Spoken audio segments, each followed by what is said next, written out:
안녕하세요. 연금타파 김박사입니다. 지난 1편에서는 2026년 국민연금 개혁으로 보험료는 얼마나 더 내야 하는지 보험료율과 나중에 연금을 얼마나 받는지에 대한 소득 대체율에 대해 알아봤습니다. 그리고 알면 연금액을 파격적으로 늘릴 수 있는 비법인 크레딧 제도와 신용상태가 안 좋은 분들도 내 연금을 지킬 수 있는 안심통장에 대해서도 정리해드렸습니다. 아직 못 보신 분들은 관련 영상에서 챙겨보시면 큰 도움이 되실 겁니다. 그렇다면 국가가 평생 지급을 보장하는 국민연금을 합법적으로 가장 극대화해서 많이 받는 방법은 무엇일까요? 원칙은 간단합니다. 하루라도 빨리, 더 많이, 그리고 최대한 오래 부어야 연금 꿀통이 커집니다. 하지만 살다 보면 실직을 하거나 사업이 어려워져서 혹은 전업부부나 학생이라는 이유로 국민연금이라는 석탑을 쌓지 못하고 빈 공백으로 남겨둔 과거의 시간이 있기 마련입니다. 오늘 이 편에서는 30년 금융 전문가의 시각으로 은퇴 후 내 통장에 꽂히는 매달 연금액을 2배로 끌어올리는 비밀무기, 추후 납부와 반납 제도의 실전 활용법을 완벽하게 파헤쳐 드리겠습니다.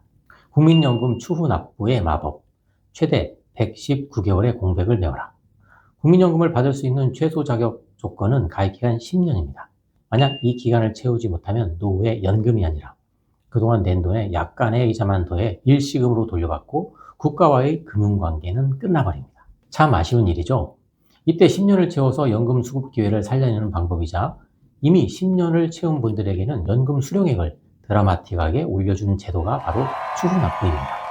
여기서 추후납부, 줄여서 추납이란 무엇인가에 대해 간단히 설명드리겠습니다. 납부 가능 기간은 최대 119개월까지 가능합니다. 추납이 가능한 3대 핵심 유형으로는 첫째, 납부 예외 기간입니다. 폐업, 휴직, 실직 등으로 공단에 신고하고 보험료 고지를 멈췄던 기간을 말합니다. 둘째, 적용 제외 기간입니다. 연금 보험료를 딱 1개월이라도 낸 이력이 있는 사람이 이후 소득이 없는 배우자 등으로 지낸 기간을 말합니다. 단 1999년 4월 1일 이후 기간부터 인정합니다. 셋째, 군복무 기간입니다. 1988년 1월 1일 이후에 군복무를 한 기간으로 단 공무원연금 등 타 공적연금에 재직기간이 포함되지 않아야 합니다. 여기서 박사지점장의 실무 팁, 상계월수의 비밀을 알려드리겠습니다. 추납을 고민할 때 가장 먼저 따져봐야 하는 금융지표가 바로 내가 낸 추납보험료를 몇 개월 만에 회수할 수 있는가를 뜻하는 회수기간, 즉 상계월수입니다. 국민연금은 소득이 낮을수록 납부한 돈 대비 받는 연금액의 비율, 즉 수익비가 높은 독특한 소득 재분배 구조를 가지고 있습니다. 쉽게 말해 현재 내가 법적으로 선택할 수 있는 최저보험료 기준으로 추납을 신청할 때 수익비가 극대화되고 원금 회수 기간인 상계월수가 가장 짧아집니다. 따라서 무조건 긴 기간을 채우기보다 본인의 현재 소득 신고 상태와 재무 상황을 정밀하게 분석하여 가장 가성비가 높은 구간과 금액으로 기간을 보관하는 것이 상계월수를 최소화하는 핵심 재테크 방법입니다. 반납제도, 소득대체율 70% 시절의 황금기를 복원하라. 추납보다 훨씬 더 강력하고 자격만 된다면 무조건 해야 하는 초고수익 재테크가 바로 반납제도입니다. 여기서 반납이란 무엇인가 알아보겠습니다. 예전에 직장을 그만두면서 원해서든 원치 않아서든 일시금으로 찾아갔던 반환 일시금이 있으실 겁니다. 이 돈을 현재 시점에 당시 받았던 원금에 그동안의 정기예금자를 더해서 공단에 다시 반환하는 제도입니다. 왜 반납이 무조건 이득일까? 여기에는 소득 대체율의 비밀이 숨겨져 있습니다. 대한민국 국민연금의 역사에서 은퇴 전 소득 대비 연금 수령액의 비율인 소득 대체율은 계속 낮아져 왔습니다. 표에서 살펴보면 과거 1990년대에는 소득 대체율이 무려 60에서 70%에 육박하던 황금기였습니다. 반납을 하게 되면 단순히 가입 기간만 늘어나는 게 아닙니다. 만약 1988년에서 1998년 사이에 연금을 반납하면 당시 소득 대체율이 70%였던 그 시절의 가입 이력과 가치가 그대로 내 연금 계좌로 복원됩니다. 지금 시점에 43%짜리 연금을 새로 쌓는 것보다 과거 70%짜리 명품 연금을 이자 조금 보태서 되찾아오는 것이 엑셀로 시뮬레이션 해보면 비교가 안 될 정도로 유리한 선택인 이유입니다. 반납금은 전액 일시 납부도 가능하고 기간에 따라 최대 24개월까지 분할 납부도 가능하니 공백이 있다면 지체 없이 확인하셔야 합니다. 내연금 수령액을 극대화하는 3단계 실전 행동 지침. 지금 당장 내노후 현금 흐름을 바꾸기 위해 여러분이 하셔야 할 실전 행동 요령입니다. 첫째, 내 곁에 국민연금 앱으로 나의 공백기, 추납, 반납 가능 기간을 조회하세요. 스마트폰에서 국민연금 모바일 앱을 다운로드한 후 간편 인증으로 로그인합니다.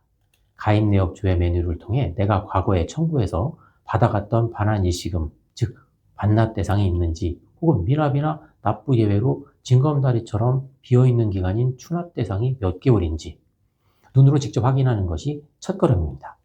둘째, 상계월수와 소득대체율을 고려한 시뮬레이션 상담입니다. 공단 지사를 방문하거나 국민연금 고객센터 국번 없이 1355를 활용하세요. 내가 지금 추납 혹은 반납을 하면 총 얼마를 내야 하고 그로 인해 매달 받는 예상연 금액이 구체적으로 몇만 원이 오르는지 전후 비교 데이터 조회를 요청하셔야 합니다. 늘어나는 매월 연금액 대비 투자 금액을 계산해보면 최적의 의사결정을 내릴 수 있습니다. 셋째, 일시납과 분할 납부 재무계획 세우기. 추납보험료는 신청한 달의 다음 달 말일까지 내야 합니다. 목돈 지출이 부담스럽다면 반납금처럼 추납 역시 분할 납부 제도를 적극적으로 활용하여 가계 재무 흐름에 타격이 없도록 분산 투자 계획을 세우시기 바랍니다. 노후 현금 흐름은 과거의 공백기를 어떻게 메우느냐에 달렸습니다. 제가 30년간 고객 상담을 통해 몸소 느낀 자산 관리의 핵심은 결국 마르지 않는 안정적인 현금 흐름을 만드는 것이었습니다. 은퇴 후 부동산 자산이 아무리 많아도 당장 매달 쓸 수 있는 현금이 없으면 삶의 질은 급격히 떨어집니다. 2026년 바뀐 연금제도 하에서 추납과 반납은 국가가 합법적으로 열어준 노후 현금 흐름 증대의 통로입니다. 과거에 잠시 멈춰두었던 나의 연금 시계를 다시 돌려보십시오. 소득대체율 43% 시대의 진짜 수혜자는 제도의 틈새를 찾아 내 기간을 영리하게 보관하는 가입자입니다. 오늘 내용이 도움되셨다면 구독과 좋아요 부탁드리며 주위에 과거 직장 이력이 있거나 군복무를 마친 소중한 분들에게 이 영상을 공유해 주시기 바랍니다. 다음 3편에서는 나도 가입해야 할까? 전업주부와 사회초년생, 자영업자까지 국민연금으로 부부 쌍끌이 평생수당을 만드는 생애 주기별 맞춤 테크 전략으로 찾아뵙겠습니다. 지금까지 연금다파 김박사였습니다. 감사합니다.